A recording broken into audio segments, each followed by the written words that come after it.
last Okay. Sunday. You need to change the pictures on the front of them. Yeah. Good morning, Alicia. I see you lurking around out there in the internet. Oh,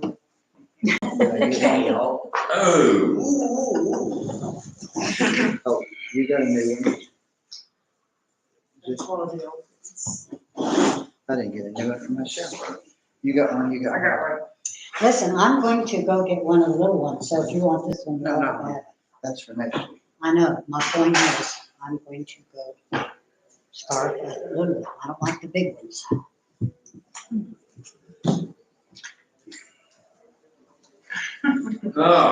well, top of the morning, everybody. We gather together to ask the Lord's blessing. He chastens and hastens his will. We're gonna sing that twice this morning, I think. So we got a cool little, good morning, Esther. I see Esther popping in there too. I like how many things. Hey, there we are. Hey, I see who's back too, yeah. Excuse me. What are you guys doing? There's plenty of room to move another chair. You sure? Yeah. I can see. Right. Everybody out of the. You know, Lisa, she doesn't like you all that close. You know. Well, she sat next to me last time, and I took a shower too. All right. Sitting next to her. Now I gotta fix my camera. Good morning. Gotta get everybody kind of more or less people along. Let's do that to the table here. I'll take it. Well, let's see, I'm gonna do it this way. No, we're not gonna add it Oh, thank you, yes. there. There we go. There we go. Okay, I think we're good. Make sure everybody's well represented in there. Mark, Ma'am, they need a new boat too. Well, for now. we'll take, yeah. Yeah, okay. Don't need one today. No. Will next week. Yes.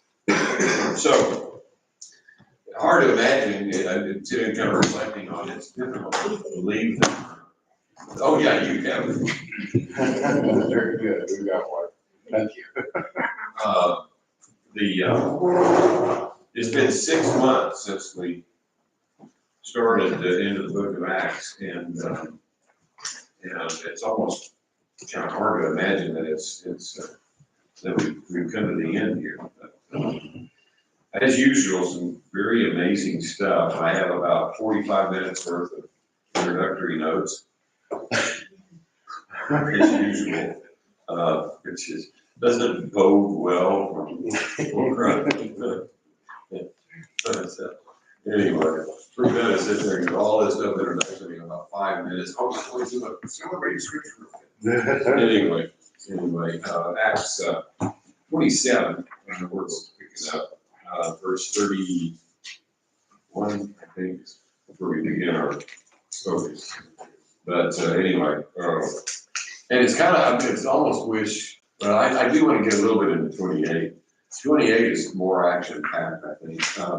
Mentioned last week and quoted Paul from the first chapter of Romans, talking about how badly he wants to come visit Rome.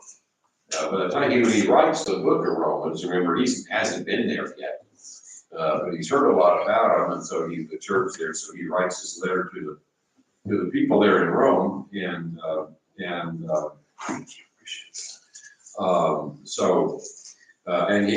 right there in the first chapter, he says, I'm looking forward to coming to see you and praying for a prosperous journey. And that was, I forget which translated, but a prosperous journey. And so now Paul is on that prosperous journey, thanks to Festus and Agrippa II and a few other folks. And anyway, as a prisoner of Rome, on his way to appeal his case to Caesar, which is exactly, think about it, which is exactly why he wants it in. You know, his trip to Rome here, you know, technically, you know, to face, you know, a court appearance is a missionary journey. And we don't we missed a lot of it, but we see a lot of it as well in here, but, anyway. Oh, good, Alicia, mom's hanging out with Alicia again, good to see you, Mom. Oh, John, Esther says it's good to see you and Mom back. Wave at the, funny with the camera there, man. All right, thank you, Esther, it's good to have you back. Anyway, so, a few comments up here, like I said, I was telling Gordon, I spent way too much time this week going back and digging through the Greek words here, because you gotta look them all up. And more about that in a second, but it's really interesting stuff. And we do, guess what, we actually have a map. Now, I'm gonna refer to it. The only problem is they got part of it wrong. I got this one too. I did, good. Here, let me see yours, hold it up. Okay, they got yours right. This is the fourth journey. Wait, now hold it up again, Looks No, you're, really similar. yeah, the course, I see some disagreement on that. The course around Cyprus is where I take exception, because what the Bible says and what I see most maps drawn actually don't quite match, but anyway, more about that later. Amazing stuff though, and I can't wait to get into this, look at what's going on. Anyway, so this prosperous journey also winds up with all kinds of things. Have you ever been on a cruise ship? You ever been on a cruise? Okay. It's not quite as nice. I'm sure they have a nice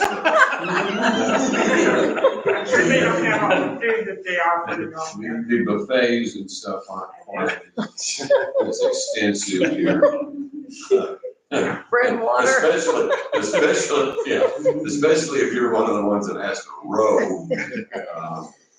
But anyway, a little bit more about that. Another thing is I got off, not for you guys much, I hope, but maybe one thing, I got off on another long rabbit chase on naval architecture. Wow. Today as well. So I learned a lot, and most of which you can care less about. On my cruise ship, they had a sky ride, so I'm sure they didn't have that either. No, I did. On my cruise ship, they had a sky ride, so I'm sure they didn't have that either. No, I kind of think they did, actually, because when the sailors were up in the mast. Yes. That's true. That's true. I'm telling you, that was worth the price of admission, right? The sky ride didn't get on, I was like a bike and pedaled it and went around the ship, but the day that I decided to ride it, it was too windy, they said, no, we can't let you go. So I never got a chance to ride on it, but I thought that was fun. Ships I've been on had sky rides, but they're all painted gray and shoot you off the end. Steam catapult, and with God's grace, you get trapped with a great big steel cable at the end and wind up bruised over. Did you do carrier landings and takeoffs? You have? Wow. Wow. Yeah, that has to be, and by the way, it's interesting terminology. You never ever refer to it as a landing. Technically you call them traps, because it's nothing like, it's, yeah, you're You come to literally a dead stop. flying onto the deck, and it's, Mark, they what's your definition of violent? It's Real it's every bit of that. It's a sudden stop, isn't it? It's, well, you go from about 130 some miles an hour to 0 in about 200 yards. Oof. It hurts. My nephew says, land. Yeah. Heck, or whatever the word was. Right. Yeah.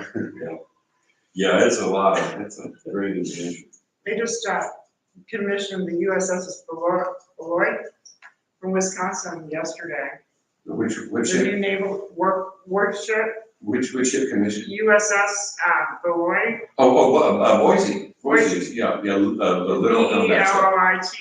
Yeah, literal combat ship.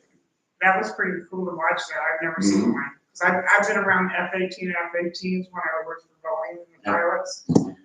And, Yeah, the commissioning of a naval warship is a very, to quite a ceremony, and it's pretty predictable. You see one, you sing it along, but very interesting. One, my favorite part is when the sponsor says, man our ship and bring her to life, and the crew runs I know. on board, Yeah. and all of a sudden the radars start going because everything starts moving, and it's really great. Cool. It is great. Handrails. They had that yesterday on Fox Now, and they were, 2 by 2, they were running on the ship, going different, and it was really amazing. I've It's a never seen cool- that Cool before. experience, very cool experience. Yes.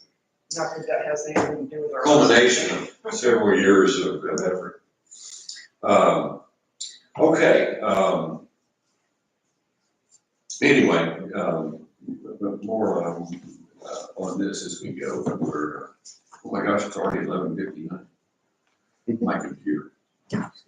My computer is, You're never gonna get that replaced, or No. they just promise and I promise. think I can see it's fallen into the abyss of the purchasing department. I'm working on it. Anyway, let's have a word of prayer and off we go. Father, thank you for this bright, sunny, beautiful morning. Thank you we can be here together with our brothers and sisters in you, and just enjoy the time of fellowship, enjoy the time we get to spend in your word. Father, by your Holy Spirit, I just pray that you will apply your word to our hearts. Allow us to know you better, and allow us to serve you better as a result. I ask in Jesus' name.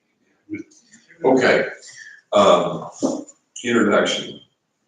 I know I'll try to keep it short, but it is important to understand some things. Chapter 27, and it continues into the 28th of the book of Acts. Most of the words that Luke uses in here, you have to look up. They're not familiar. Now Luke writes in classical Greek, unlike all the other New Testament writers that write in Koine or Common Greek. Luke writes in classical Greek. So Luke is more like reading Aristotle or Plato or someone like that, a completely different, much more sophisticated form of language. His vocabulary is immense. But in this particular case, here's what's interesting. Luke, just in this one chapter, uses more technical, nautical terminology than all of the writings of Pliny the Elder, who, in case you don't know, was the commander of the Roman Navy at roughly the same time. Yeah, unbelievable. Just absolutely uncanny. And I had to go back and look up a particular word, and that would take me down another path. It was just, then I got into the naval architecture, trying to understand the ship itself, actually 2 ships involved here, the ships themselves, how they operated, what they did, and whatnot, and how they were configured. And believe it or not, there's several pretty good examples that are preserved archaeologically. And so ships of this roughly this era. So a lot of stuff is facts are known and everything, but it's very interesting. This is a big one, by the way. The one from the second one he's on is a pretty good size craft, and I thought it very interesting. And no, they're not biremes or triremes. They're not rowed. They are strictly sailing ships. You think about the galley slaves, which, stroke. It isn't like that, but it's very interesting. Let me tell you something I bet you don't There you know. go, huh? Let me tell you something I bet you don't know about those ships. The bottom level was where the guys were rowing, and they would sing in order to keep the rhythm going. Right. And it was always the black notes on the piano. Mhm. And Amazing Grace, you can play Amazing Grace playing only the black notes on the piano. Mhm. Now you have learned something you didn't know. Yeah, really interesting. Aren't you glad you came? Very good, that was working right in this. Yeah, I never knew that. I know you. Yeah. I'll have to go play the piano now. I can't remember the name, but there is a specific name for that style of music. Guy on Gaither, black. Whitney. Pentemic or something like that. Yeah, that's it. That we replaced that with this little contraption that you has these levers and bells on it. You put up and say full speed, half. And otherwise they'd have to increase the tempo. Anyway, but it's so interesting that Luke uses this incredible technical language, and it was a lot of fun going back and tracking it down. But I sure did wander down a whole bunch of rabbit holes, but it was cool. A couple of comments as we get on here. Of course, you understand that the reason for this journey in the first place, Paul is not traveling, on a cruise ship as such. If you think about it, it's definitely the business trip under the guard of Roman soldiers, because Paul is a prisoner. I think, though, in fact, you can pretty much infer by a lot of the stuff that's happening. First of all, he has friends with him. Luke is with him because Luke is writing a first-hand account. Aristarchus is with him, which I think is interesting. So it's how many prisoners do you suppose get to invite friends to come travel with them? A very limited number. Very, well, extremely. But what if you happen to be a Roman citizen? That makes a big difference. Under the protection of not only Festus, but Agrippa, and at this point, Nero as well. So it turns out, we find out here at the beginning of this chapter, that we actually have the name of the centurion who's commanded this, or Julius is a centurion and commanded this. He is a member of the Augustus cohort. Okay, that is like the president's own. Okay, that is the elite of the elite. Okay, they're the Augustus cohort is essentially the cream of the crop from the Praetorian Guard. They are Caesar's very own best. This is pretty amazing. And what's amazing too, especially, is that Paul really obviously makes great friends with Julius, and they develop this incredible relationship. And it's evident they actually, when they leave the port of Caesarea, they just kind of go, if you want to follow on your map and see the first of the leg, they leave Caesarea and they go north along the coast up to Sidon, stop in Sidon. Julius, okay, Paul's a prisoner, right? Okay, bear this in mind. Julius allows Paul to leave the ship. Julius lets Paul off the ship to go ashore and see his friends, and they, have to spend time ashore and whatnot. So much for being a prisoner. They're not treating him that way. But it's obviously he has great confidence in Paul. I feel pretty certain that Paul's first missionary convert on this trip is Julius. I really do. When you see the way they're interacting, I really believe that that's the case, that Paul and Julius develop a great relationship here. And Paul's Roman citizenship, though, has a lot to do with it. It does. So it certainly opens the doors, yeah. He's almost under observation, feels like, more than being a prisoner. Yeah, he's really not in prison. Now, I'm sure most of these other folks that are on this ship are not. So, well accommodated. They are, in fact, they're criminals and whatnot. We would call it more recently, he was granted parole. Yes, kind of. It's kind of a parole or a house arrest or an ankle bracelet. Hasn't arranged with what he's got, pretty much. But anyway, so after they have this time in sight, obviously taking the cargo and whatnot, then off they go. Now, what's interesting is that Luke kind of mentioned it's getting a little bit late in the season. Okay, we're in the end of summer, now the beginning of fall.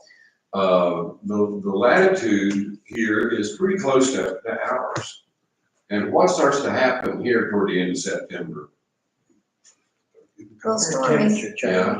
It stays pretty hot until, usually I'm ready for a cold front middle of September or so, but then when you get one, it's like, wow. When he asked for this. Yeah, And a freeze warning? that's right. Not to mention tornado warnings. Yeah, well, Because, when you start to get the cold fronts, then obviously you get the convection and all that. And the same kind of thing happens here in this part of the world, so.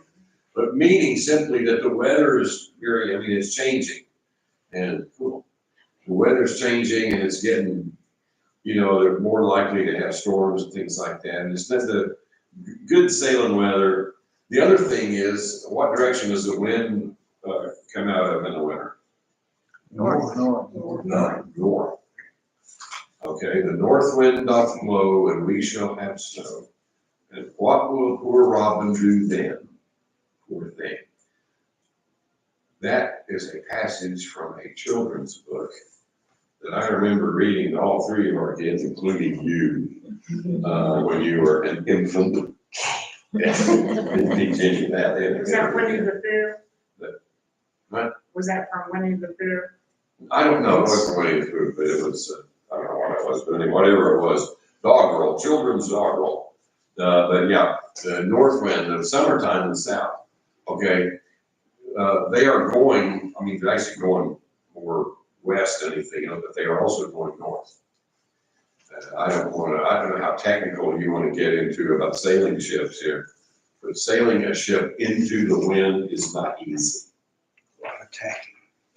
That's a lot more work. It's, yeah, especially because these are square rigged ships. If you know what that means, then it means that, think of those ships you think of, you have a big mast, okay? You have yards that are run perpendicular to that mast, okay? And they have great big, like bed sheets on them, gigantic bed sheets, okay? If the wind is coming from behind the ship, that big bed sheet goes up like that, and the ship goes through the water, okay? Now, you can turn those yards on the mast a certain amount, which is called tacking. And you can move those a certain amount, so as the wind varies, you can get it in there. But then with the rudder, you can catch the wind, even if it's kind of not from a real favorable angle, you can still catch the wind, and then with the rudder, steer the ship, tack it and heel it, and actually make a course. But the problem with a square rigged ship is you can't get much within 90 degrees of the course, depending on where your wind is, called the point of sail. You can't get it better than a 90-degree point of sail. On a fore and aft rig ship, think of a schooner or something where the yards actually run up and down the length of the ship. You have a lot where you can sail. Like you can sail pretty dadgum close to the wind in a fore and aft rig ship, and they can go really, really fast. And when the problem is, in so doing, they tend to heel pretty violently. You ever seen these racing yachts? That are like leaning over like more than 45 degrees, the sails billowing like that. And the crew's hanging off the other side. Yes, that's exactly right. Okay, that's the fore and aft rig ship. They're very fast, and they can literally sail almost directly into the wind, which is amazing. But how are you going to carry cargo in something like that? It spills. So anyway, so typically these are all actually square rig, and this particular ship that they wind up on is probably more than one mast. So this is a big ship, and we're going to talk about that. They get on there and they head out, but the winds now by this time when they leave Sidon, they're heading basically west. They want, and typically they'll stay pretty close to the coast, but the winds are so bad now trying to get up there because the winds are more northerly, predominantly northerly by the time they're gone. This is September, October or somewhere. They're trying to stay along the coast up there, and this is all familiar territory. This is very similar to how Paul and Barnabas took their first trip. They're going along the south part of Asia Minor. But what happens is because the winds are so strong, here's where the guys vary significantly from what the map says in the book. Notice how it shows them going north of Cyprus? They didn't. Paul is very specific, Luke, I should say, very specific that they went south of Cyprus. Oh, they went around the south end? Yeah, they actually went around the south of Cyprus. The reason being that the winds were so bad out of the north, they couldn't tack into the wind far enough to get up there. So they came south of Cyprus. They did wind up in Myra. And Myra is when Paul starts getting pretty concerned about the weather. In Myra, they changed ships. So Myra is like VFW, if you like flying on American. Depending on who you're on, it's either Denver, Tulsa, Denver, Houston, Dallas, I think it was Atlanta, been there many times. Anyway, so they get on a new ship now, a ship from Alexandria, so it's an Egyptian grain ship. That's what it is. If you've ever seen a modern grain ship, you go down to port. Remember when we were doing Genesis, we talking Noah and talking about the size of the ark and everything. Basically, you can see a replica of the ark any day of the week out of the port of Catoosa. Three barges long and 2 wide, and you've got the ark. But anyway, I mean, enormous cargo capacity. And these ships are basically built a lot like barges. They're not real, I mean, they have to have more rate to the bow and stern because they do have to move through the water under wind power. So they do have to have a certain amount of shear and whatnot. So is Navy ships built about the size of what Noah's Ark was probably, No, or maybe smaller? probably not quite as big, not quite as big. Okay. However, I will say this particular vessel they're on, besides carrying an enormous amount of grain, also has accommodations for at least 276 people, because that's how many people are actually on it. Now that's passengers and crew. Anyway, Paul is kind of worried about it in this trip, and they get along Crete, and they're trying to make their way. Paul mentions the fast is already over. Okay, that's Yom Kippur. Okay, and so that's mid-October. Okay, so we're into November now. In fact, it's probably about this time of year when we kind of catch up with them here, and it's getting pretty rough. And ultimately, what happens? I want to use the Greek word so you'll understand. They have tried to get around Crete, but by this time, what happens is the storm, and the technical word, the word Luke uses is Eurocolon. Eurocolon. And our term for that would be, to some extent, nor'easter. If you're familiar with those, you've been up in the maritime provinces and even out in there, these nor'easters are. You see, what was that movie, Perfect Storm? Mhm. Okay, that was about a nor'easter. Okay, the other term, technical term, again, that Luke uses in here is typhonicus. You heard of a typhoon? That's where that word comes from. That's the actual root of that word. It is a hurricane force storm. Now, what's interesting is in this part of the world, these things do happen in the autumn, and they are wicked. We've been a couple that are similar to this that we've had this fall in our hurricane season. That these big storms, you have cold air mass above and very warm water below.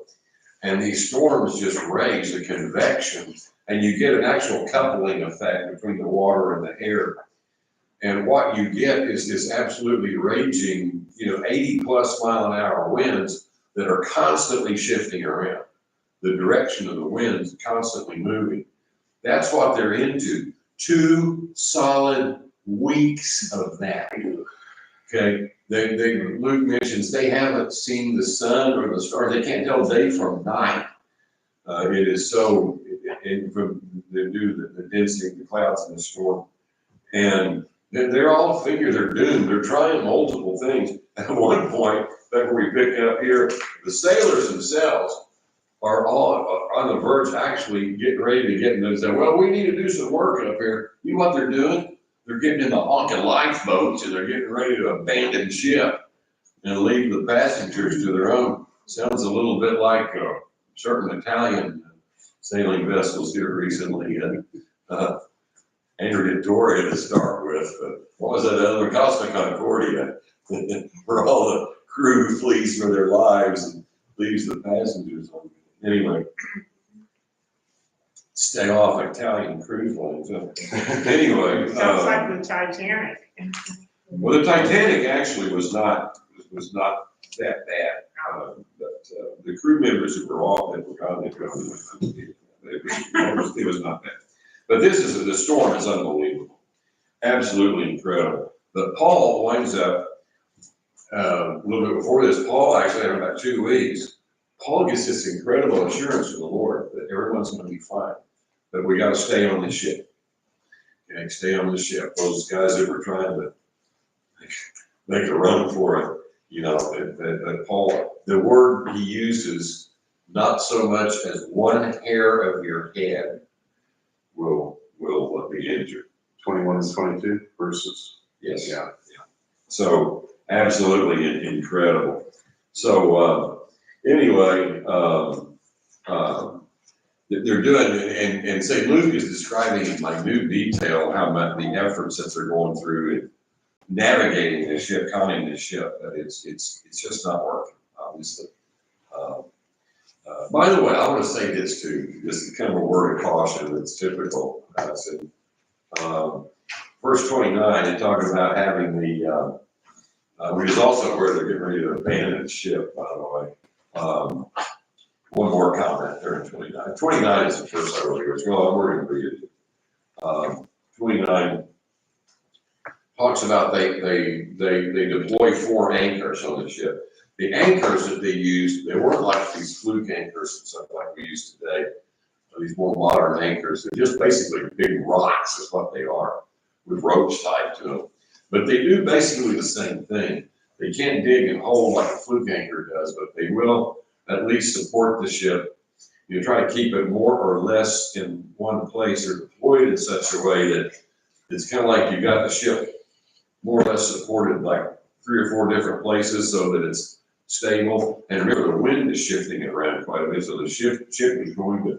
It's one of the things, in fact, you learn, when you start learning nautical conning and things like that, how to anchor a ship in such a way that the ship can weather vane, basically, with the wind. And it's important when you anchor, and when you're anchoring next to other ships, you either lash together or you give plenty of room for both of you to weather vane. And that's an important consideration.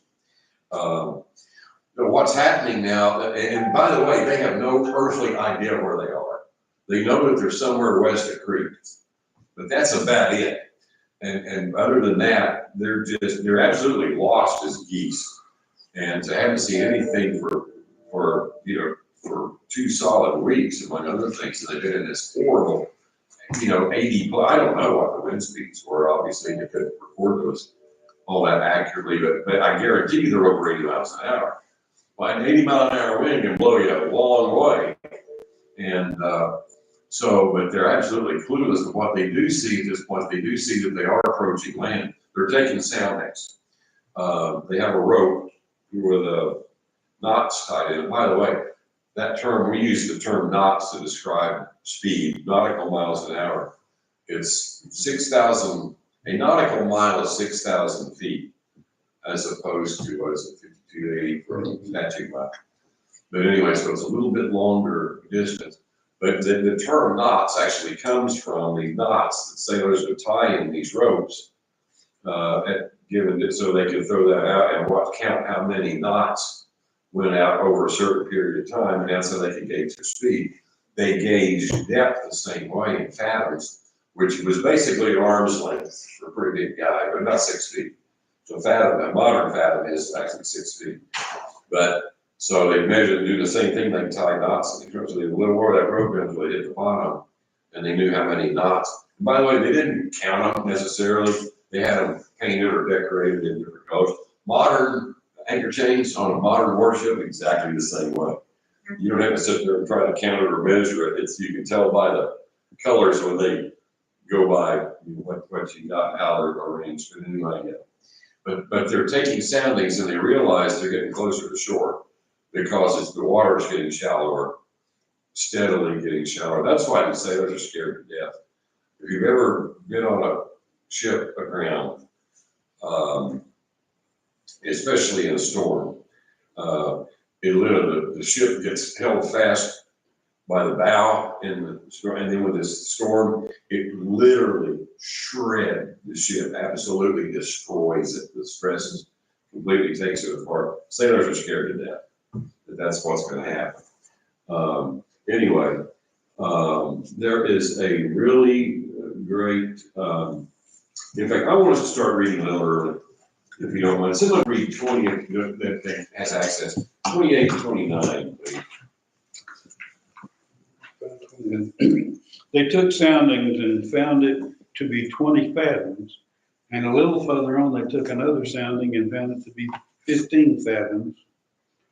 Figuring that they might run aground somewhere on the rocks, they cast 4 anchors from the stern and wished for daybreak.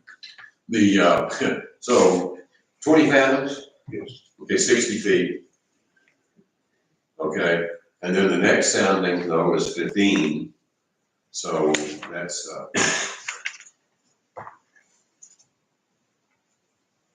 oh, 45. Mine says 20 120 feet deep. 120 Let's feet. see, 20 fathoms would be 120 feet. I'm sorry, it is, I think it's, yeah, that's And what. the next one was 90 feet. Yeah, okay, yeah. So you can see, they go from 120 feet to, you know, what do you say, 100, 90, you got to do better. 120 and 90. Now, Mark, we've been so impressed with all your knowledge. Simple math. It's like a football player that was failing math, and he's critical to the team, but had to pass. The coach worked on him, and the professor said, if he can pass, I give him a special test. If he passes, then I'll let him play. So anyway, they bring him in there, and he's all nervous. And the little guy, coach is trying to encourage him more. Professor says, okay, son, what's 2 plus 2? And he goes, oh man, I know this. It's 4. The professor says, oh, come on, go, give me one more chance.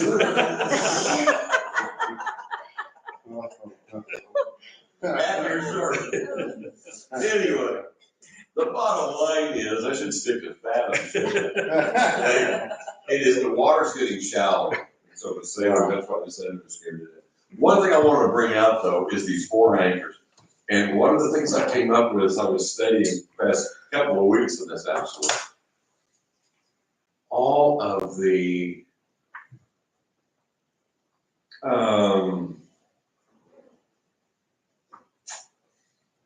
okay, I'm gonna say it. Idiotic sermons I ran into out there about the 4 anchors. And they give them names. So they go, oh no. It was absolute hogwash. These are sailors sailing a ship, okay? This is very practical. You don't have to over spiritualize this. In fact, when you do, you step right in it, folks, and it was awful. And I ran it, I don't know, I mean, probably 25 or 30 or so, just very casually on that. I don't even be kidding. It was pretty ponderous and made my eyes water. But anyway, did we read 30? No. Yeah, please do. Read 30. But as the sailors were trying to escape from the ship and had let down the ship's boat into the sea on the pretense of intending to lay anchors from the bow. Yeah. They were saying, oh, here, we need to go down here and work on these anchors. Well, of course, Julius figures this out. 31 and 32, please. We'll pick up in the printed version. Paul said to the centurion and the soldiers, unless these men stay in the ship, you cannot be saved. Then the soldiers cut the ropes holding the ship and let it drop away. Yeah. Scophos is the actual word that Luke uses to describe the boat. It's a ship's boat. Okay. I'm not sure. A skiff is a specific type of boat. Does it make any difference? No. It's not a ketch. It's not a yawl. It's a skiff. Okay. Who cares? But it's a small ship's boat. In this case, it could be used as a live boat, used as a ship service boat. You know, what is the actual, now here's a good one. What's the definition, the legal definition of a ship? Floating container, Huh? I'm just guessing, floating container, Good, but no. okay. No, try a guess. They don't teach maritime law at UT. Oh. It's also a school. It's too bad. Legal definition of a ship, a vessel that carries boats. That's what carries boats. A vessel that carries boats. So if the definition of a ship is that it can carry a boat, at least one boat. So if you see a sailboat with a little inflatable raft, it suddenly is elevated to the status of a ship. Okay, by the law. Train is the same way. Define a train. It's a locomotive or more than one locomotive coupled with or without cars displaying markers. That's what a train is, legally. Now you know.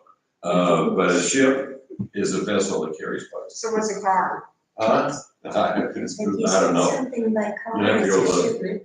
Hmm. If Yeah. you send something by car, it's a shipment. If you send it by ship, it's a cargo. Why is You that? in law school, haven't you? You spot you law school. Yeah, good. Yeah, it's, wow. Anyway, so it's used as a lifeboat in this case, obviously, and old Julius takes care of that idea. These guys, you guys have that. Anyway, so they cut the ropes 30, 33 and 34, please. When it was about daylight, Paul urged them all to take food, saying, "Today is the 14th day that you have been waiting and going without food, and haven't eaten nothing. So I urge you to take some food, for this is for your survival, since none of you will lose a hair on your head." And let me tell you, if God knows the number of hairs on my head, Yes, certainly He cares about what's going to happen today absolutely. or what happened Yeah. yesterday. Yeah. And isn't that amazing? Comforting. So, yeah, I mean, God's taking care of him, and Luke, well, yeah, Luke is there too, but Paul, in this case, I can't keep it straight now. Anyway, just great, incredible encouragement. I would say this though, this is after 14 days in the teeth of this storm, okay? I have been very, very blessed in my life. I have never been airsick or seasick. Remember the first time at sea, it takes some getting used to, but we never had any issues. I have some friends who did it very badly, had some issues with it. I think I've told you before, one of the most interesting things, it wasn't so much what you could sense or feel, but so much what you could see. The aircraft carrier, there's quarters and stuff are kind of like right below the flight deck on that part, so it's the highest and longest passageways on that ship, and there would be long corridor passageway that would go, I mean, almost all the way about the stern. We call that Broadway, and that went all the way, fore and aft. But when the ship was in heavy weather, okay, this ship is over 1,000 feet long. Okay, it's a pretty good sized ship, and it's going about 35 miles an hour. Kind of amazing. But you can walk down Broadway, long distance, and all the hatches are open. And you can literally watch it doing like this, where you can look up there and you can see, the deck up here, then it comes down, and then you see the overhead. So you can see the ship itself flexing like that. You can't really, it's big enough that you can't really feel it, but you can see it, That'll make you queasy when you think When I was on about my it. cruise last year, I didn't get nauseated, but my ears, as I went up on different levels, I could tell my ears were like going like that. Oh, energy, yeah. Yeah. Yeah, you get your sense of balance against you. Of course, as a pilot, really important to learn how to kind of fight that because your inner ear can mislead you sometimes too. So maybe that helps a little. I don't know. But anyway, it's but I can't imagine. I guarantee you, I would be puking like I don't know why. That's what I thought when it talked about 2 weeks they haven't eaten. I can understand why they didn't eat for 2 weeks. Yeah. But it reminds me of another thing. Flight talked about the first one day. Something my flight instructor said that when we were getting ready to go out and actually start to do advanced aerobatics. Make sure the day before he said, make sure you eat banana. If something for breakfast, you eat a banana for breakfast. What's that? Well, that's exactly what I said, because it's about the only thing that tastes the same way coming up as it does. And again, fortunately, I didn't have, you know who got absolutely frightfully air sick, threw up all over the airplane on his very first airplane flight? A guy named Chuck Yeager. Really? Interesting. Chuck Yeager, first time he got up in an airplane, absolutely threw up. He was crew chief, so we had to clean it up too, so. Anyway, but, Let's see this description. I can't help but think of the wreck of the Edmund Fitzgerald for some reason. I keep thinking about them, and there's if you're familiar with the Gordon Lightfoot song where he talks about, it's too, I don't remember how he says it exactly, too rough to feed you or something like that. Cook saying something. I'd say. Yeah. I don't know, now I can't remember the Fellas, line. it's too rough to feed you. At 7 p.m. the night actually came. He said, fellas, it's been good. By the way, that was this time of year. And Fitzgerald went out in this time. So if you're not familiar with the story, it was an orc rig, one of the bigger orc riggers, the Great Lakes. North Superior, they were trying to get around an island, and the thing in this brutal hurricane strength wind. Came up out of almost nowhere, apparently. Yeah, they were making decent headway. Nobody knows exactly what happened, but essentially the ship broke in two and sank almost instantly. 30 sailors died, never so much as a trace found of them. The ship has been well explored and well documented. It's there, but anyway, of course, Lightfoot, who was very moved by it, wrote this song about it, which became a big hit. Every penny in that song, by the way, was generated by the song went to the Maritime Sailors. You were talking about the banana. Did you hear about the banana yesterday? What? That was put on a piece of canvas with duct tape sold for Oh, yeah. $6.2 million. Oh, yeah. I said, you know what? Million, what was it, 1.2? 6.2 million. 6 point, that's right. Yeah. Yeah, it's off the meter. So my nephew put an apple on a piece of duct tape on a canvas, and he put it online and just put it up for sale. So I want to see if I get Let that. me know how that goes. Well, Gene, you'll probably all appreciate it. Gene, I know you'll appreciate this. Like years ago, some cartoon, or copier art that we used to enjoy at home, but that's before we had the internet. But anyway, it was this fuddy-duddy, I don't know, fuddy-duddy folks that are the little kid is sitting there at Christmas morning, okay? And there's a apple there with an apple piece of fruit, right, with a rodent mouse tied to it. And said, not only did we get you an apple with a mouse like you asked for. Oh, We also got you a banana and a lizard. Oh, that's great. That's great. Anyway, yeah, come to find out $6 million, whatever, that's called art. Yeah. Yeah, That's why that's called having more money. That's right. Yes. Well, they were wondering how many people were really laundering money when they I'm were sure. there yesterday. Unbelievable. That's ridiculous. 6.2 million. Some people have that art where they got a piece of canvas and there's one dot in the middle. Yeah. We was at National Gallery where it was, we were someplace once and saw they had this really polished floor in this gallery, and somebody had just dumped a pile of dirt in the middle of that floor. Right? I think it was sand or dirt. Yeah. Yeah, anyway, that was art.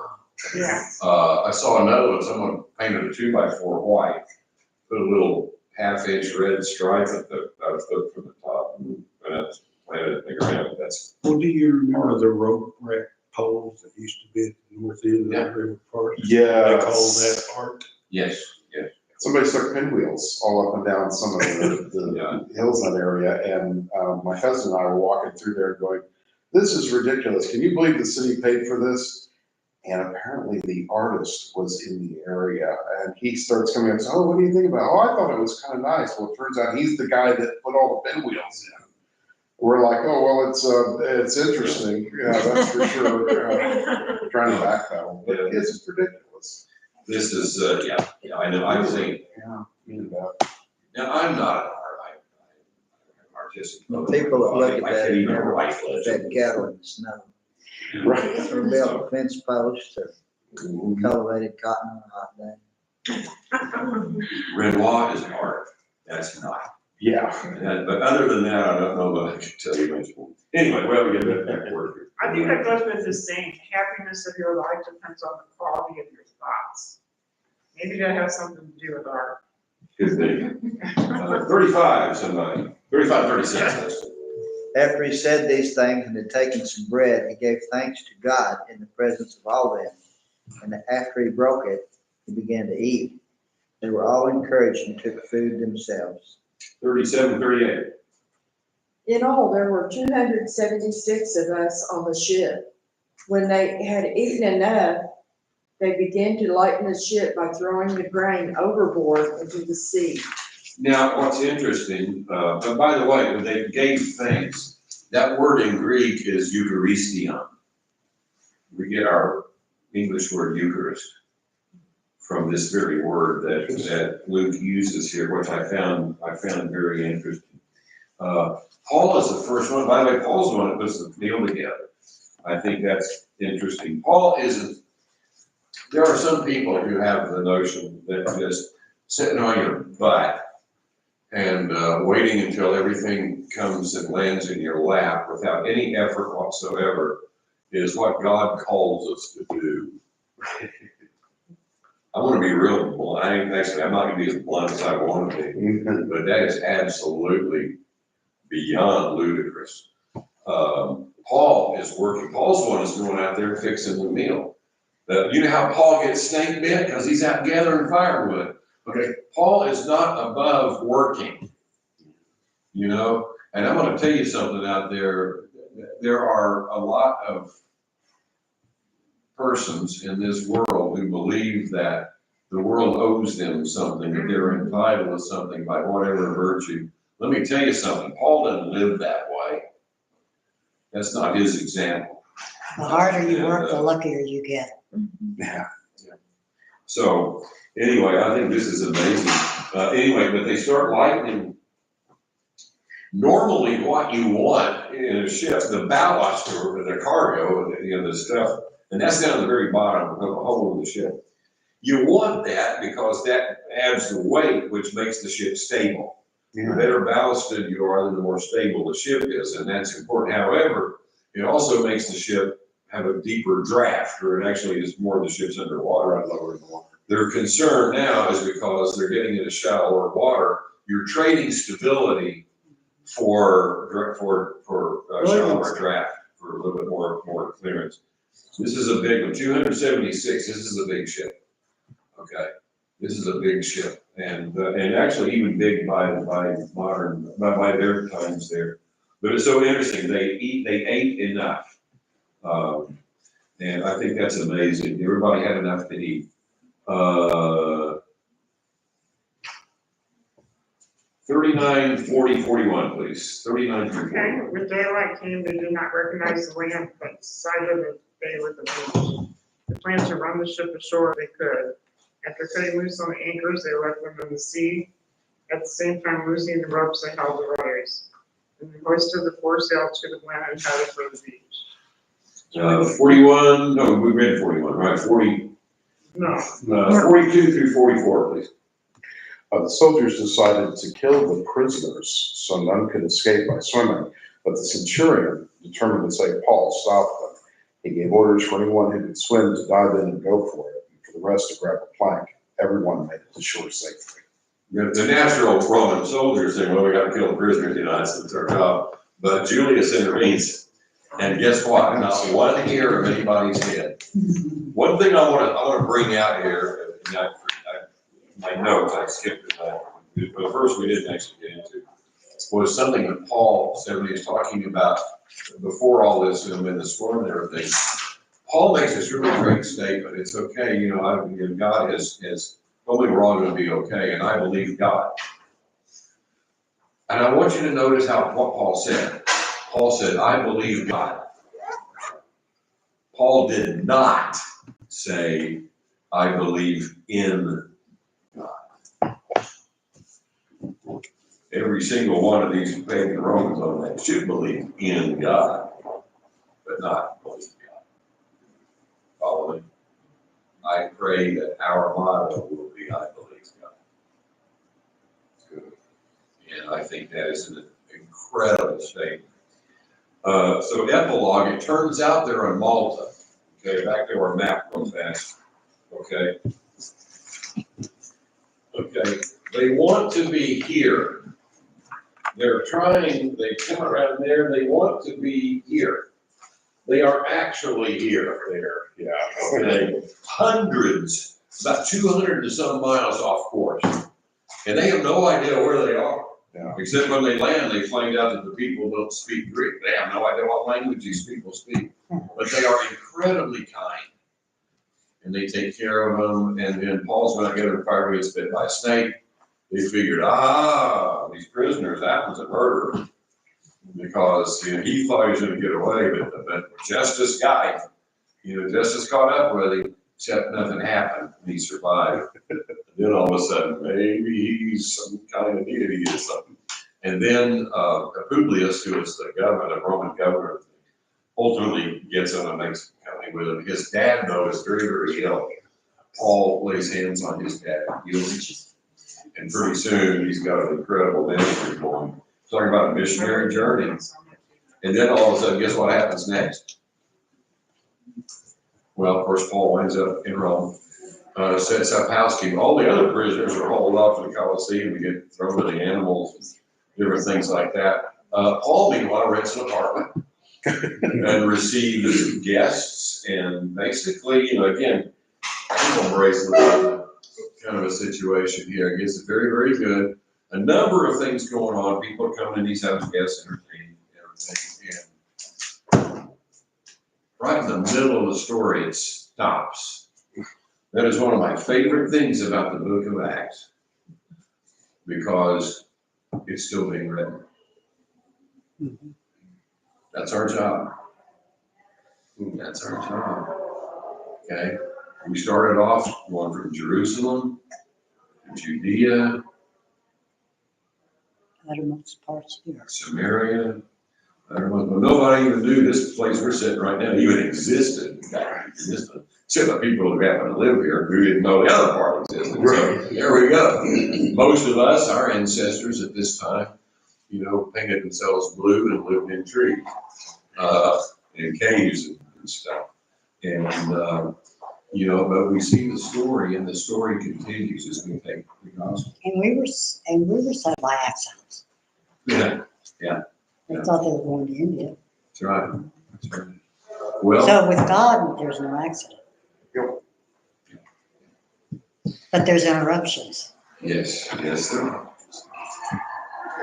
But we're called to be faithful. That's what we're about. The next week, Exodus. We'll have to play the music. I love that. It's one of my favorite movie themes of all time. But anyway, we'll have to play it as we start. I had a friend send me a disco version of the Exodus. Please don't. It's horrifying. It's absolutely, You you don't want to hear it. How long does the movie? I need some brain rinse now, all of a sudden. Well, Very thoughts. I dumped everything out. Well, and weird, useless trivia, the guys that did that recording became a year later Huey Lewis and the News, Oh, yeah. which is even more mind-blowing. At first I was like, there's no way that this is the same group, and then the guy starts singing, and I went, oh, that is. It really is. Yeah, that's Huey Lewis, and that's also a disco. I would have to go, no. And that's the Exodus theme. Where What you is going on? How long was that movie? Do you remember? Was it a couple hours? Guys, guys gotta make a living somehow. Anyway. That's what he was trying to do. That's right, but that puts food on the table. Yeah. Anyway, well, thank y'all so much for being here. A beautiful day ahead. Great worship time. Thanksgiving this week. To dinner time. Dinner tonight at five. Yeah. That's tonight. I guess it is. Yes. It's mine. Oh, I see that. Richard's already got everything decorated. Table. Well, I did. I noticed the tables. Good. Well, anyway, great time to everybody. Thank y'all so much for being here and enjoy our time together. I hope you have a spectacular Thanksgiving. Because I'm running devil eggs. Pray for my family. Their health and safety. Did they get some of them? Don't put them in the microwave. Don't put them in the microwave. Would you please put something on there that says Mark, make these or something? I don't think I'll have to, I think it'll be obvious. I did last, my first attempt last year, and they were okay, but I think I can improve. So. That is something weird to make it different. Well, some of them were forced. Yes. Yeah, there were. I do too. In devil eggs. Wow. I think it may have been something else, and Sandra didn't like them. You know what's really good is avocado and horseradish. They have that in Winco. Did you know that? You want to have. Avocado and horseradish dip. It's really good. Yeah, good. It's not spicy. Well, happy Thanksgiving, Esther. Oh, Alicia, I'm talking about the Black East Pentatonic. Yeah. Yeah, Pentatonics. Well, everybody, thank you so much. Lord bless you. I love you. Let's say a word of prayer. Father, thank you so much for this day. Thank you for the time we get to share together. I pray that you just bless our time. I pray this week that you always, Father, give us a thankful heart every day, especially this week and this Thursday. Observe a special day. So turn our hearts to you. All that you've given us. Open our hearts down. What you have for us, in Jesus' name. Amen.